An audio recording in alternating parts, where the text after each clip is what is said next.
Hello and welcome back to the NOTCAST, or welcome if this is your first viewing, number 337 at Sunday 26th of November 2023, and today I am going to be talking about one of my favourite bands that have made a very thin number of records considering that they have been going now for 42 years.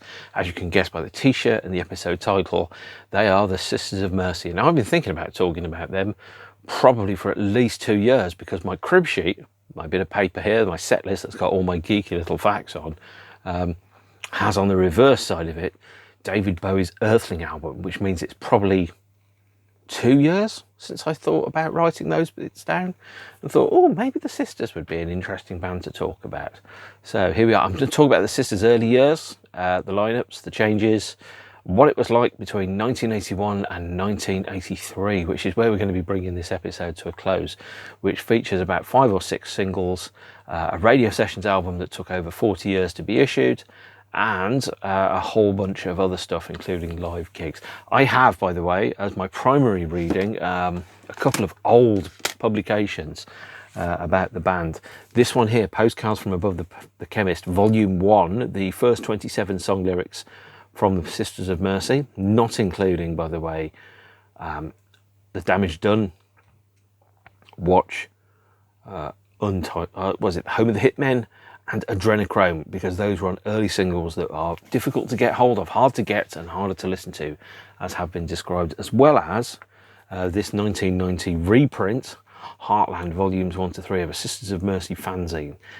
This has been grouped to tell the early years of the band in book form, approved by the Reptile House and published in glossy full colour format here, which I think I picked up from Swordfish Records in that there Birmingham at least 30, 32, 33 years ago.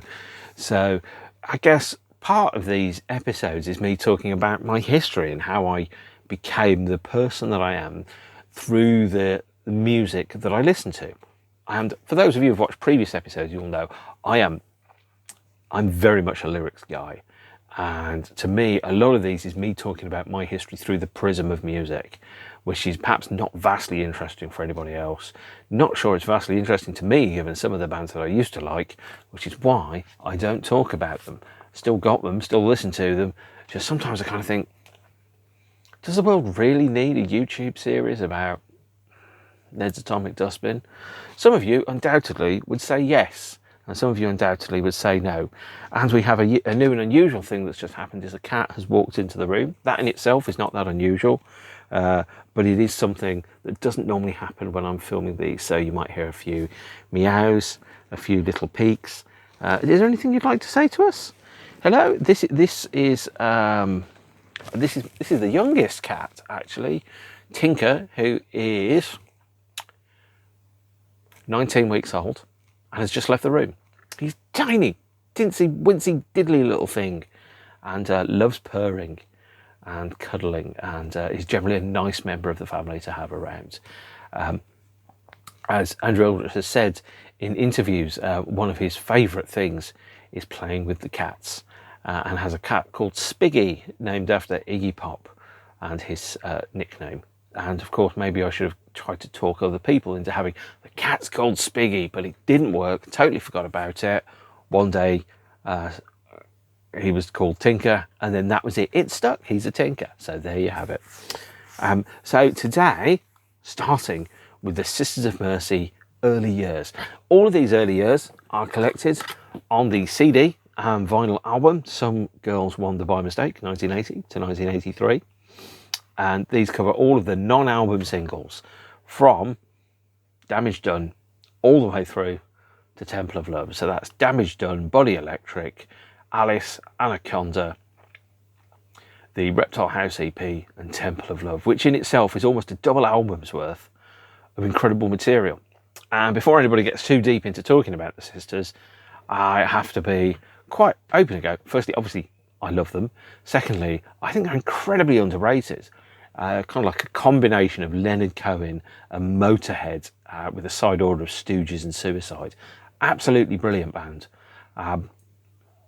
Variable live, it's fair to say, But the records have always been great. However, they haven't released a studio album in 33 years, a third of a century. And there are reasons for that, which no doubt I will talk about at the time I get to talking about that period of the band's history. If you want to get the hold of their stuff, Some Girls Wander by Mistake is the easiest, quickest and most affordable way to get hold of all of the early material. Now, I don't have Some Girls Wander by Mistake on vinyl. The reason I don't have it on vinyl was because I bought all the bloody singles before Some Girls came out. I looked at it and thought, well, there's no real reason to buy Some Girls, is there? Because really there's, 3 tracks which are on that, which I don't have anywhere else. And in terms of what else I have, just quickly kind of going through it, I have the Alice 12-inch, a bootleg called Enter the Sisters that has Body Electric on it, Reptile House EP, the Temple of Love single, and also Anaconda, which was only on a 7-inch, which has fallen down, which I need to go and pick up in a minute. So there you go. So let's start the Sisters story where it starts.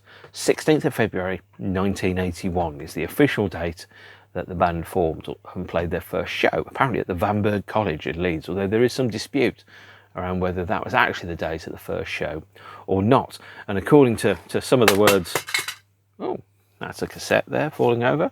According to some of the words that are in here, Andrew Eldritch studied French and German at Oxford, but wanted to study, I think it was Chinese, in Leeds, and moved to Leeds in 1979 and went to university. And the band's first press release said, in the beginning, there was a squalid hole in Leeds, which was above the chemists. And it was from there that the band's base of operations began. So, started off with Andrew John Taylor on drums and Gary Marks on guitar and vocals. And then moved over to, Andrew moved over to vocals and changed his name. Now, the reason he changed his name, for those of you who don't know the intricacies of the then British benefit system in the 70s and 80s, it was that if you had an interview in the NME or the Melody Maker, they would publish a name, and then they knew, the artists knew that the people that worked at the dole offices, Her Majesty's Department of Unemployment, were reading those and then cross-referencing against, that guy called Andrew Taylor looks oddly like the Andrew Taylor that comes in to sign on. He's in a band, so we'll cut off his benefits. And if you were unemployed, certainly in the 70s and 80s, it seemed a little bit easier to get access to the money that you needed in order to stay alive. The equivalent of a universal basic income, basically, is where we're going with this. Now, I'm a strong advocate of the universal basic income. I think that it's an absolute essential part of a civilized society, is that we as humans have the right not to starve.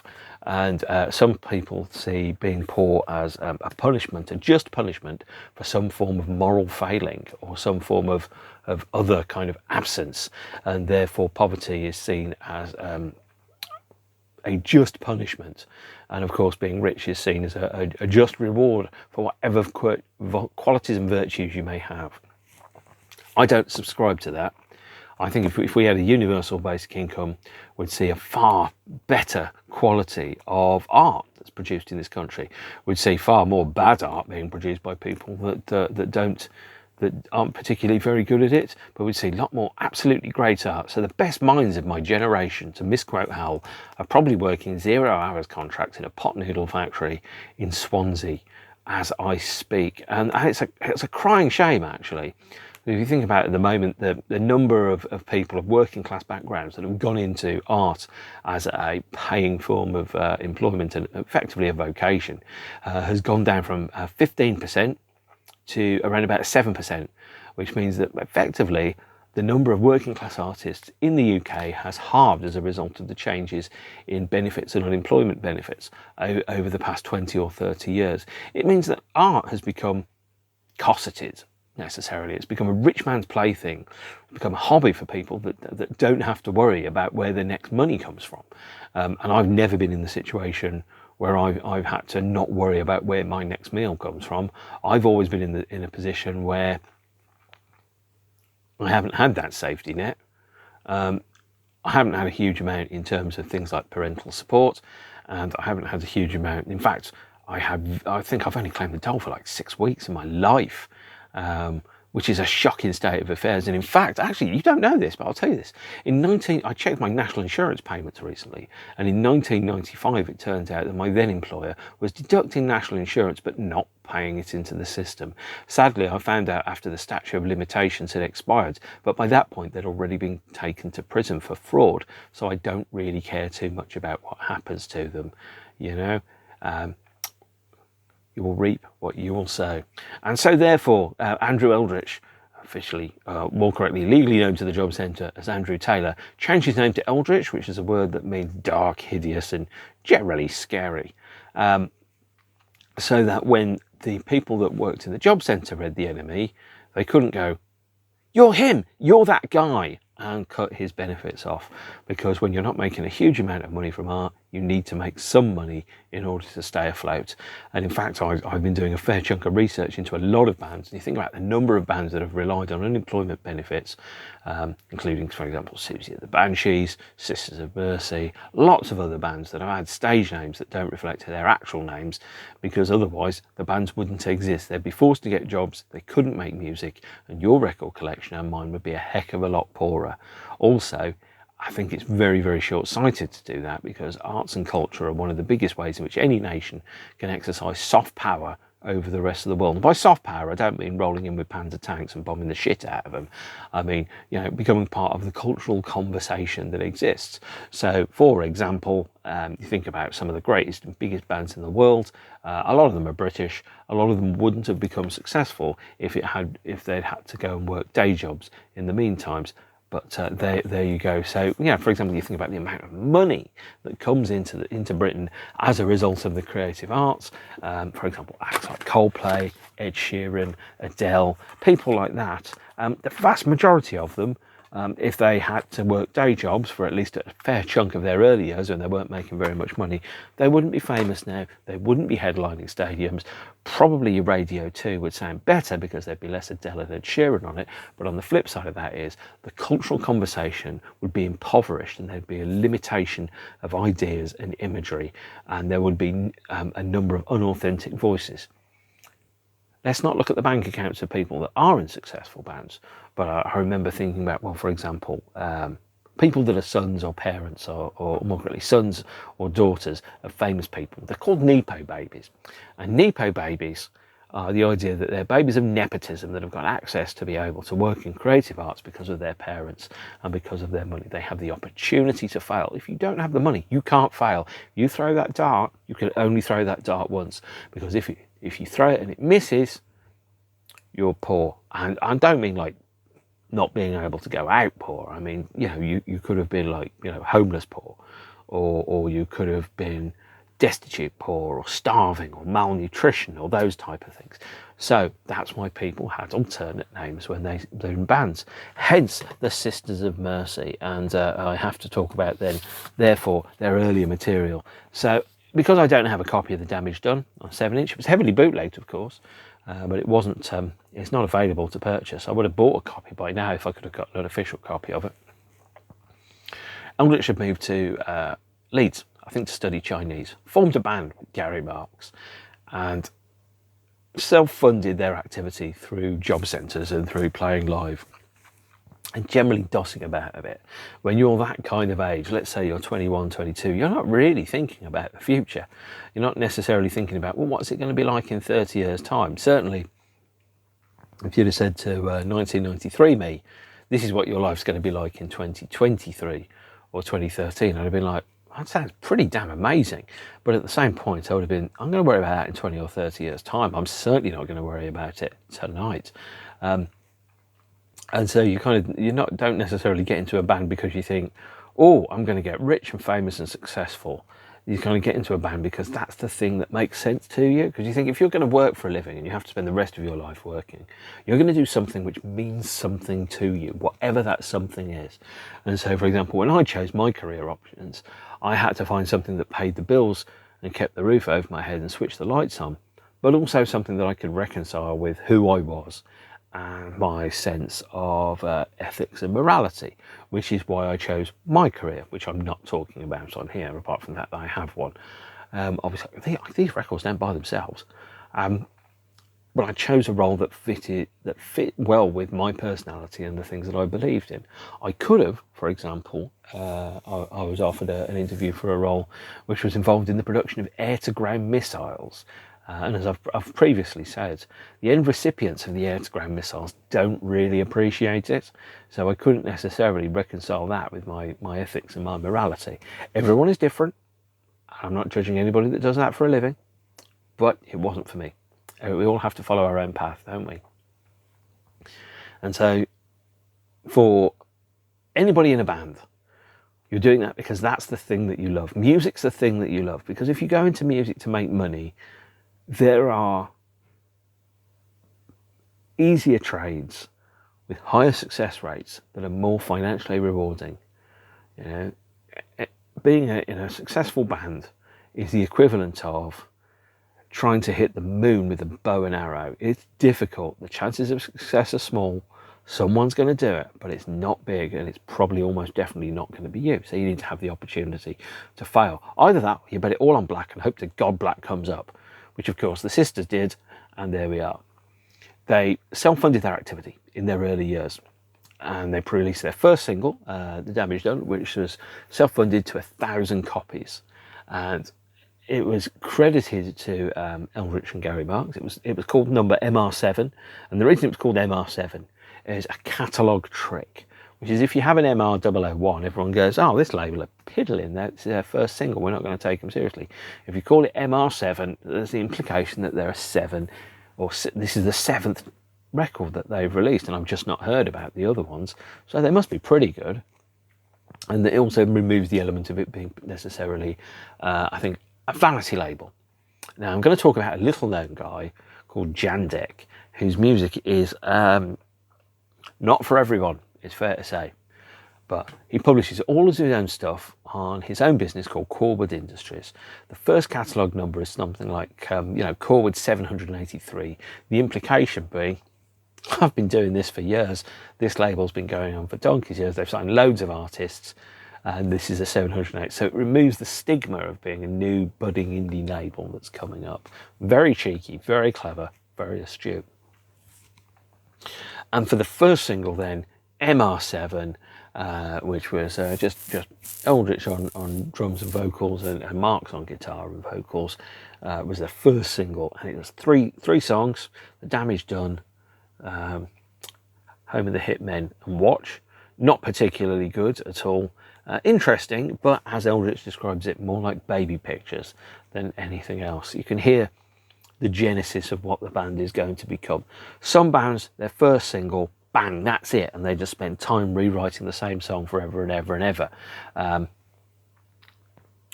doesn't apply to AC/DC, although normally I use AC/DC as an example, because AC/DC have been so unwavering in their consistency. They're like a rock sausage factory. And sausage is absolutely the word.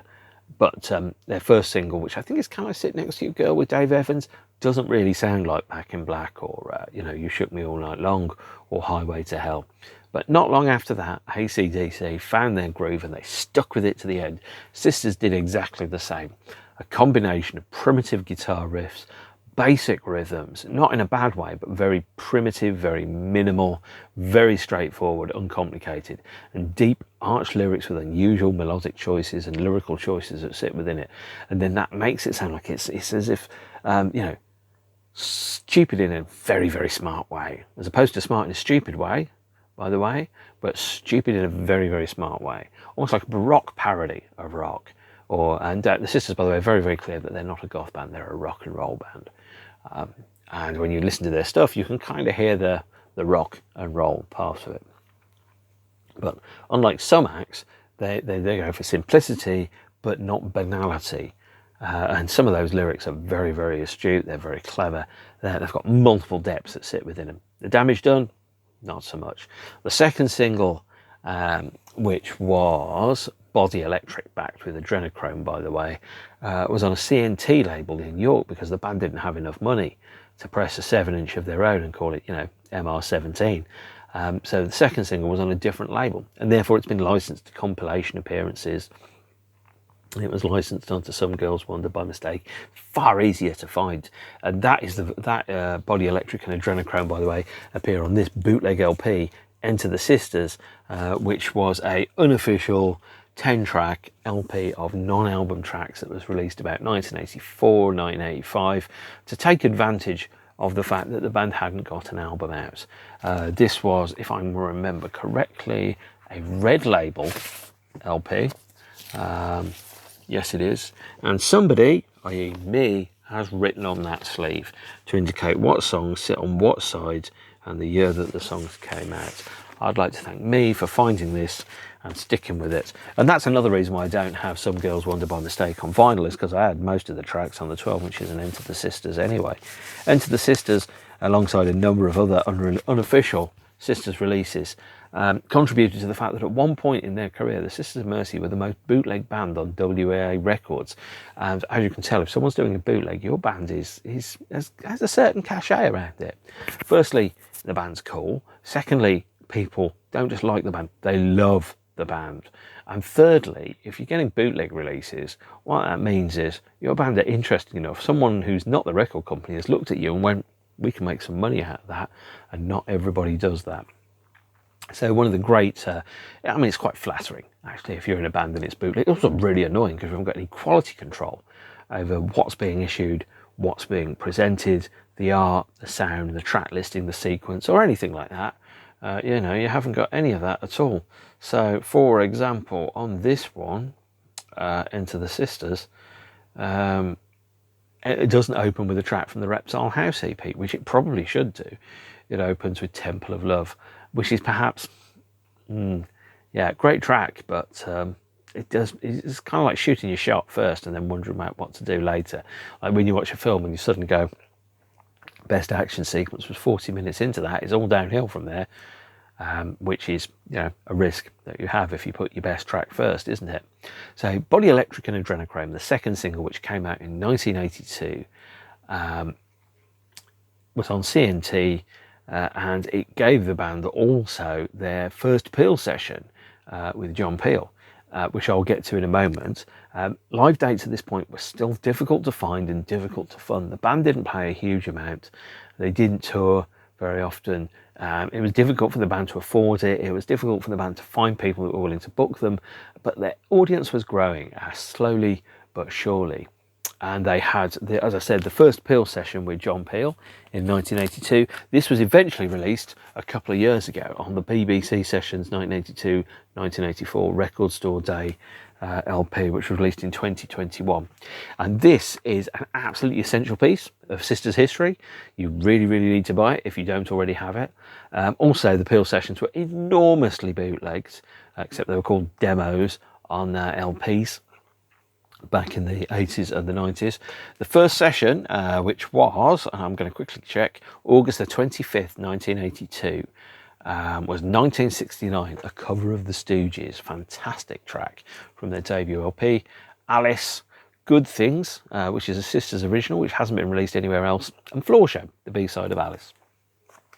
The Record Store Day 2021 edition of this came in, and I'm going to have to open it now, an absolutely splendid smoky vinyl. It was, however, rather expensive, but good God, look at that. Isn't that sexy? If you're into your coloured vinyls, that's possibly one of the most amazingly coloured vinyls you will ever have seen, is the John Peel smoke vinyl there. Oh, sniff the records. There was a guy, I'm going to bitch about him, who lived with my brother at university in Middlesbrough, and he madly collected Sisters of Mercy stuff. And I remember when I was over at my brother's house, this guy made me want to touch the label for the When You Don't See Me 12-inch, because it was different, because it was made out of a different paper than the other one. And I, as an 18-year-old, was sat there going, this guy's a wanker. Probably still is, for all I know. I don't know, but I just thought that was just bloody weird. Bloody weird indeed. Alongside, the BBC sessions, if you want to get a full understanding of the early Sisters of Mercy years, you need obviously to have Some Girls Wonder by Mistake, which is now, by the way, has been pressed on vinyl and is available in a box set with some of the early 12 inches in reproduction form by WEA. Thanks, WEA. I appreciate your sacrifice. But that's not why we're here. So, BBC sessions, 4 songs, none of which had been released. Good Things still hasn't been released, although the band started playing it live again relatively recently. And Good Things has Eldritch as a co-writer. 1969, of course, has The Stooges, and Alice and Floor Show are both on the upcoming single Alice, which was released in late November 1982, which means Alice actually as a single is 41 years old this week. Good God, I feel old. Not that I remember it coming out, but I remember when you could buy it easily as opposed to buy it expensively. And I'm not a huge fan of the fetishization of vinyl. I bought singles because they had songs on I couldn't get on albums. And that's why one of the reasons why I bought all the singles, because I wanted the songs. The songs were what meant something to me. The other stuff didn't mean anything to me at all. Luckily, BBC Sessions did eventually get a release in 2021, and a long overdue release, the BBC Sessions, mixing desk quality recordings of the early lineups of the sisters playing live between 1982 and 1984. So, as I said, it includes Good Things. It also includes a cover version of, this is a lovely one, Dolly Parton's Jolene, and on the last John Peel session, side 3, Hot Chocolate's Emma. So 3 songs that haven't been on any of the any of the sisters' albums before. So very much worth getting. So the first single I was able to get, because the 7-inch was deleted, was the 12-inch of Alice, a song that the sisters still play live, that I saw them play live a couple of months ago at a rather eventful gig in Camden, where the guitarist was fired mid-gig on stage, which was a shocker, but we'll get to that in due course. And at this point, the sisters have become a fierce live proposition. There's a lot of bootleg recordings out there that cover the band in this period. They were loud, heavy, dumb but smart. They were part parody of rock, part homage to rock, very clearly kind of taking the sonic assault of something like the Stooges, but adding onto it this extra element of just not pastiche, but like a knowing, arched, raised eyebrow about how ridiculous it all is, and the ridiculousness of standing in front of people dressing in black and playing a guitar for money. It was the first regular classic, in so much as it's the first song that the band released that has been a regular portion of their set list since it was released. Body Electric is a classic, but isn't often played live these days, which is a great shame. Alice absolutely is. And what it is, this is my theory, is every great band needs about 4 or 5 absolutely classic songs. If you have 4 or 5 classic songs that really connect to the public, you can build your career on that for the rest of your life. As long as you play those songs, you're okay to do it. You think of every band that you love that's pretty big, they've got 4 or 5 at least absolute stone dead bolted on classics that were classics the moment you heard them, that you really hope that the band would play live. Some bands are one-hit wonders, which is better than being a no-hit wonder, but most bands, if they're really big, they've got 4 or 5 classics. And let's just pick the wonder stuff for an example. So they've got Unbearable, Give Me More, A Wish Away, It's Your Money I'm After Baby, Don't Let Me Down Gently, The Size of a Cow, Caught in My Shadow, Welcome to the Cheap Seats, Dizzy, On the Ropes. That's probably 10 songs which are sufficiently strong enough to be able to build a bloody decent career for the rest of your, not amazing, but a decent career for the rest of your life. And the Sisters of Mercy have 4 or 5 at least. Alice is the first one, A Temple of Love is the second. Think about hits that have come through. Obviously This Corrosion, Lucretia, Dominion, More, for example. That's 6 or 7 real major big hitters that are played very regularly and everyone goes, oh, absolutely love it. Alice is the first. It's one of the best 12 inches of all time, by the way. Now, Alice was originally released as a 7-inch, and then there was another single that was released after Alice, and then a 12-inch of Alice came out. So this is where it gets mildly complicated. Not massively complicated, but mildly complicated. Is Alice was originally released as a 7-inch, backed with Floor Show. And the lyrics to Floor Show, according to Postcards from the Chemist, are where we really start to see the dexterity of Eldritch's lyrical abilities. The idea of using both rhyming and multiple meanings within a word in order to create a wider, broader, richer picture. So there's this, amazing lyric around mundane by day, inane by night. And if you didn't know what it was obviously, day is mundane, it's boring, it's banal, it's basic. And then at night it's inane, and inane is such an unusual word to use in a song. Obviously has an ulterior motive and a secondary meaning, in so much as it sounds kind of similar to insane, but also inane is kind of like dull, boring. It's deliberately unadvanced and meaningless and fluffy.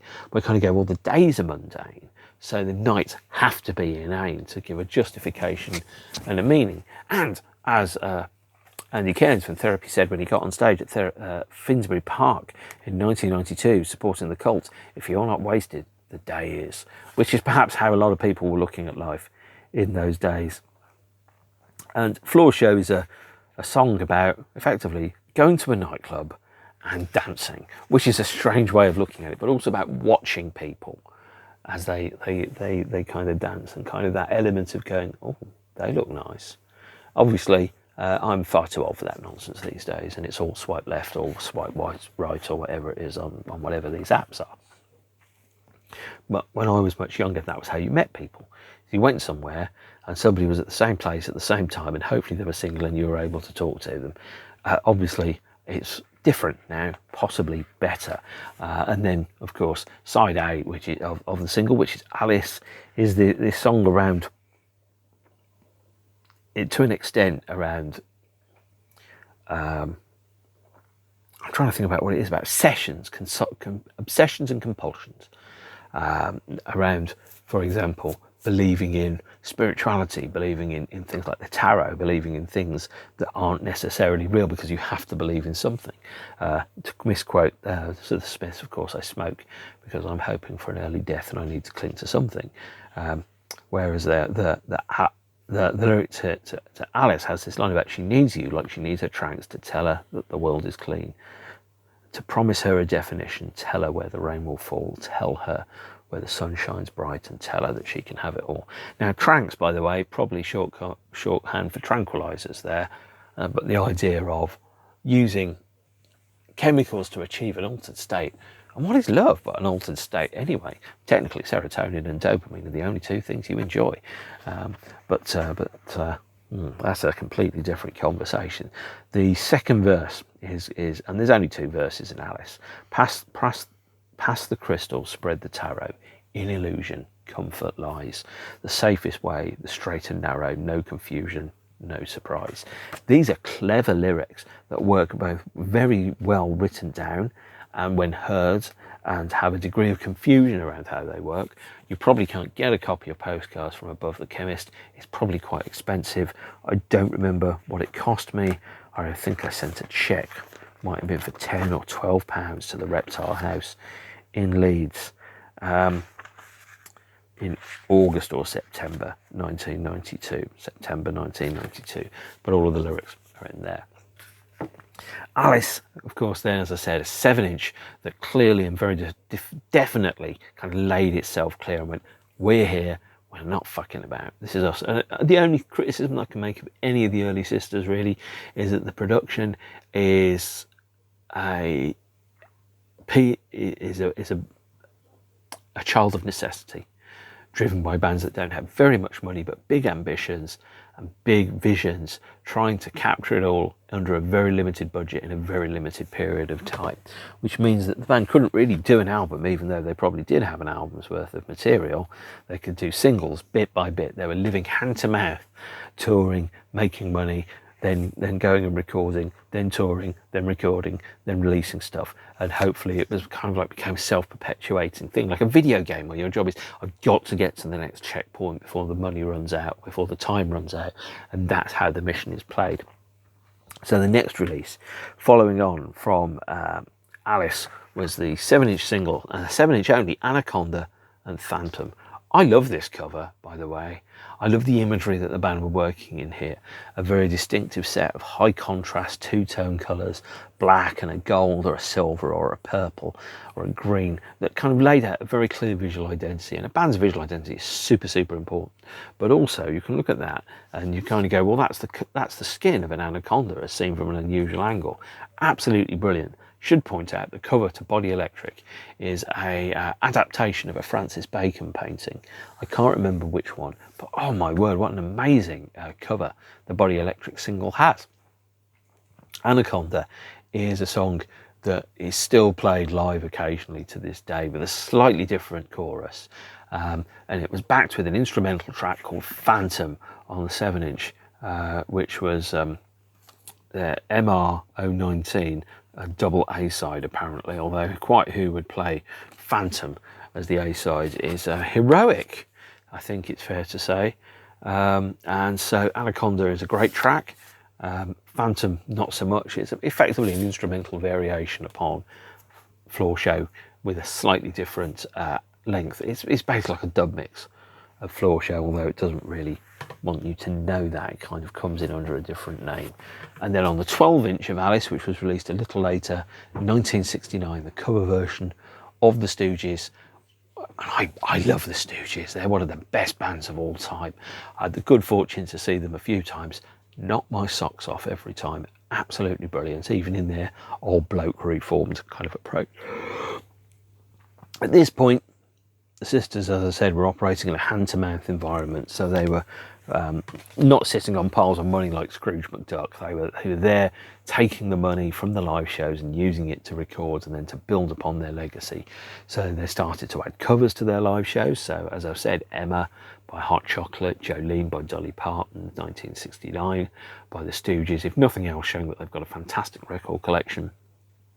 Also playing Teachers by Leonard Cohen, and adding, I think, is it Sister Ray by the great Velvet Underground as well. And so the Alice 12-inch came out in April 1983. So that was about 6 months after the 7-inch came out, after the Anaconda 7-inch came out. And in May 1983, released their first EP. This is a very strange beastie, the Reptile House EP. And here it is, number 23. I'm not sure what number 22 was on the band's releases. And this was just a gorgeous...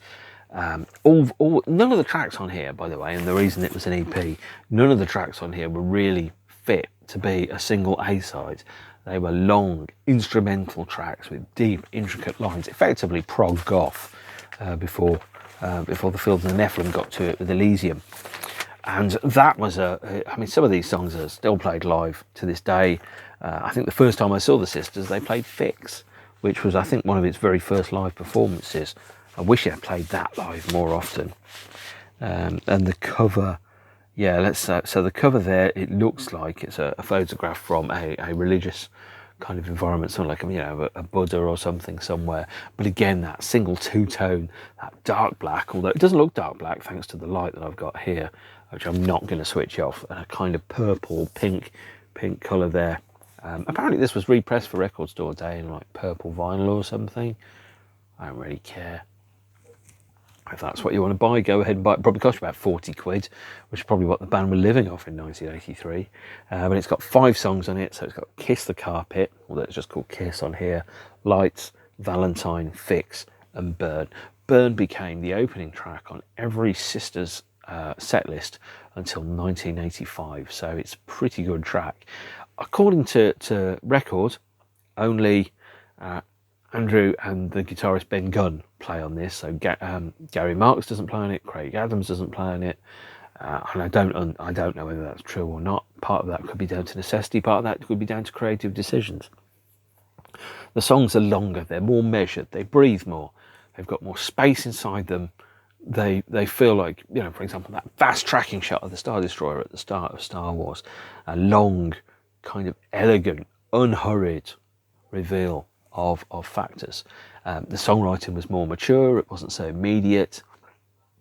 It created a very specific mood of a slow-moving, enormous, glacial threat. Kind of like when you're staring at the distance and you see a tidal wave coming. Not that this has happened to me. and you know it's coming, but it's so small and it's moving so slowly, you begin to doubt whether it'll ever arrive before it suddenly races up on you extraordinarily quickly.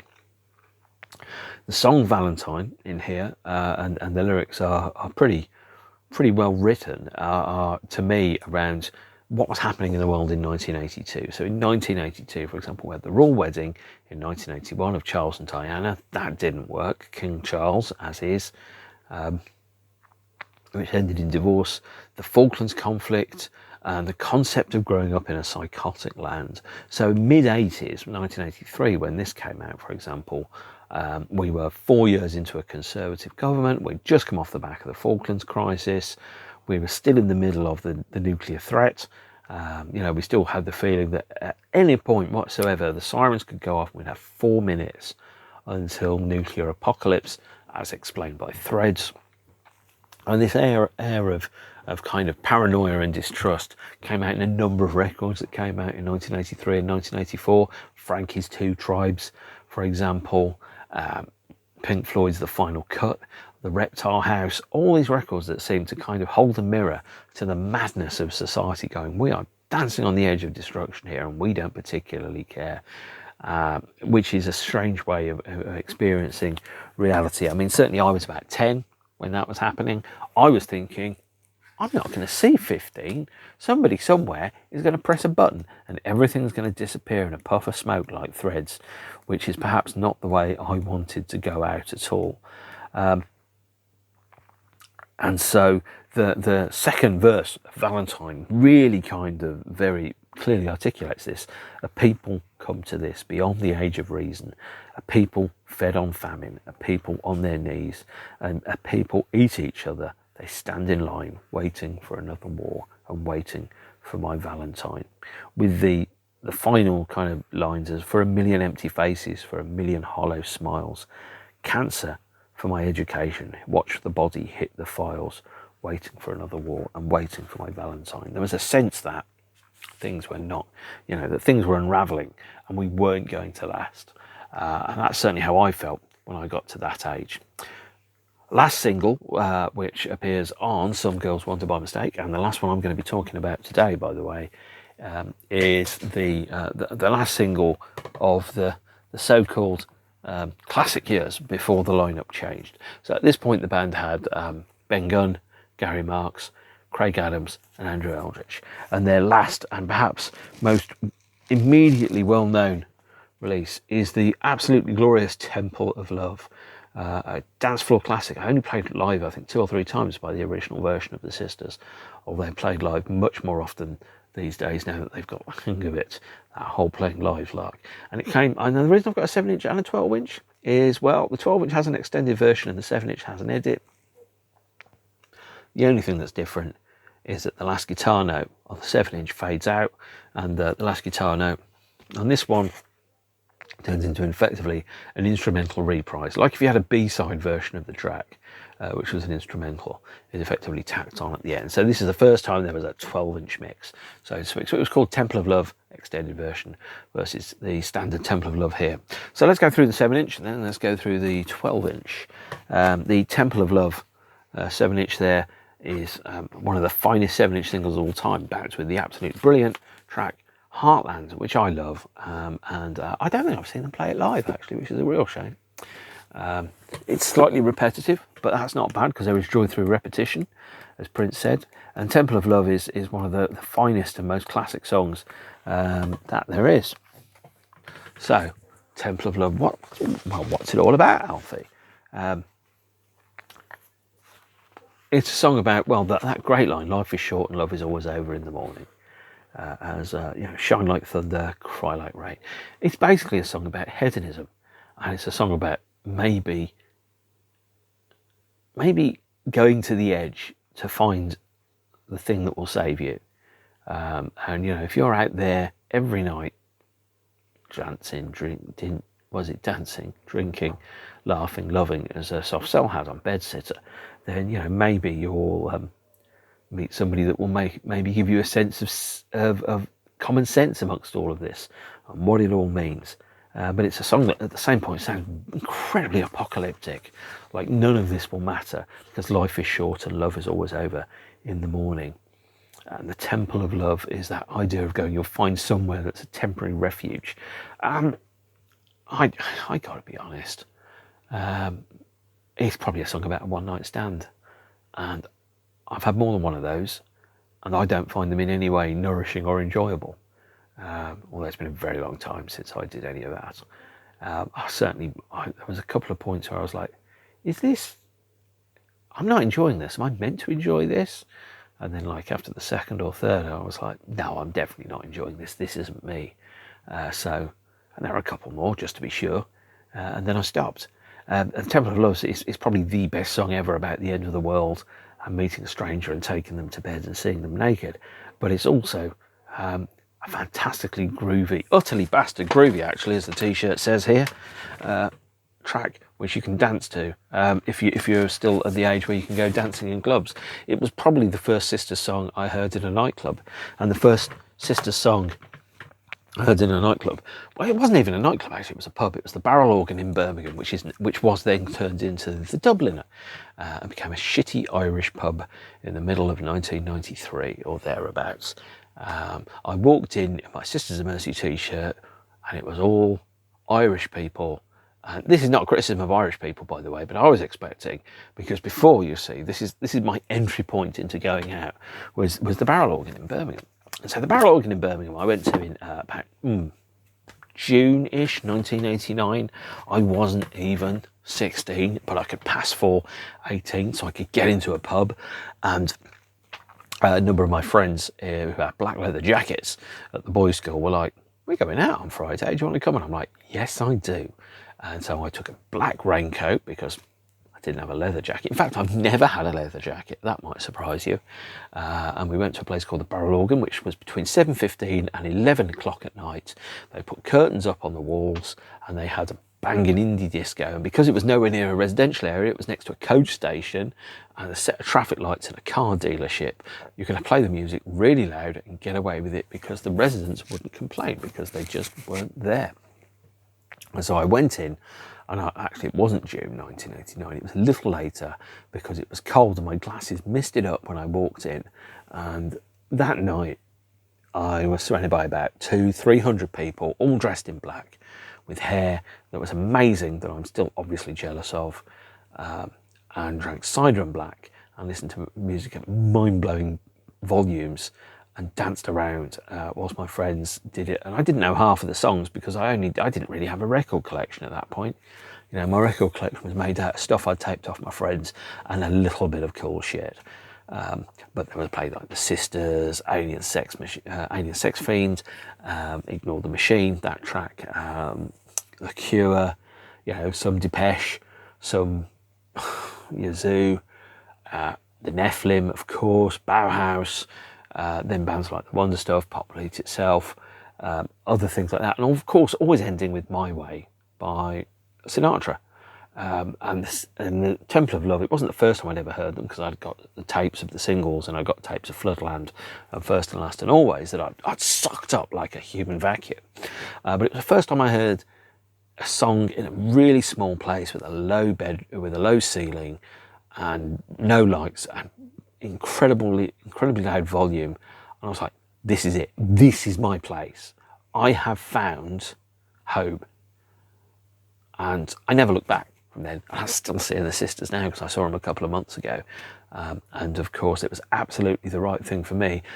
Of course, this particular 12-inch, £3.49, probably cost me thousands of pounds in terms of how much money I've spent on things that this door opened to me. Maybe millions, although I doubt I've ever earned £1 million in my life. But there you are, really, and no regrets. Unlike the person that had no regrets on their tattoo.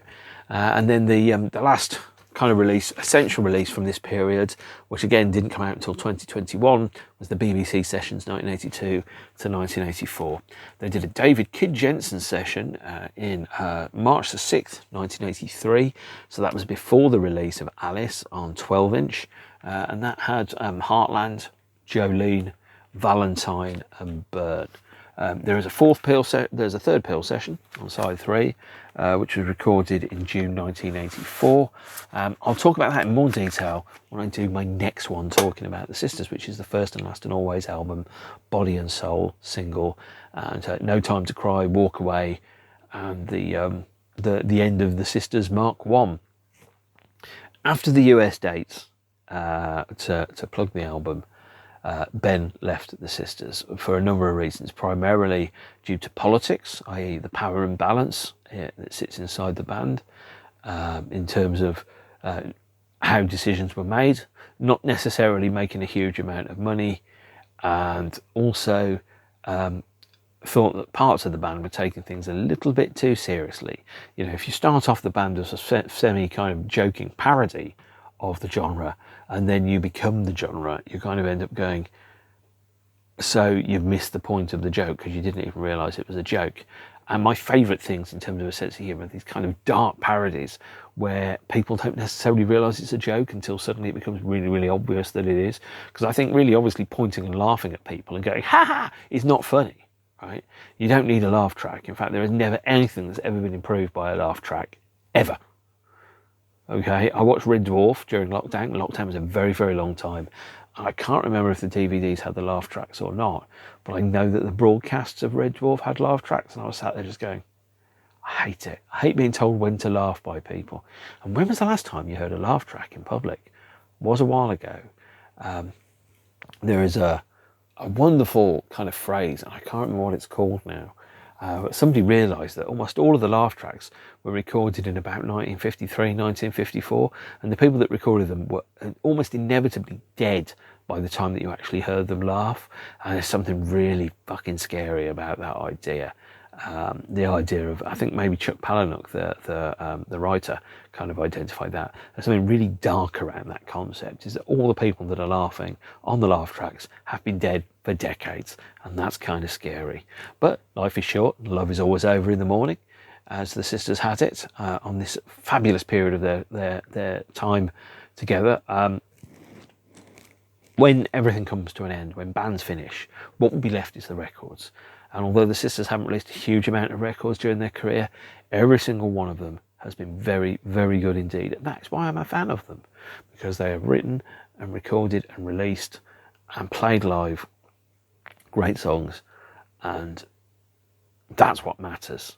The other stuff I don't care about. I was never into dressing a certain way or having hair a certain way. I thought I did, but I didn't really. And, you know, because I didn't have massive boots or something, because I didn't find them comfortable, and because I didn't tease my hair up into a mohawk when I was younger. I think some people didn't think I was serious about it, and it's like, rapping's not the gift, man. The gift is the thing that matters. And that's what I was interested in, was the music. I wore black, like the Sisters, because it was practical, and it meant that you didn't need to wash it quite so often. And black is a colour that goes with everything. It's like God tier.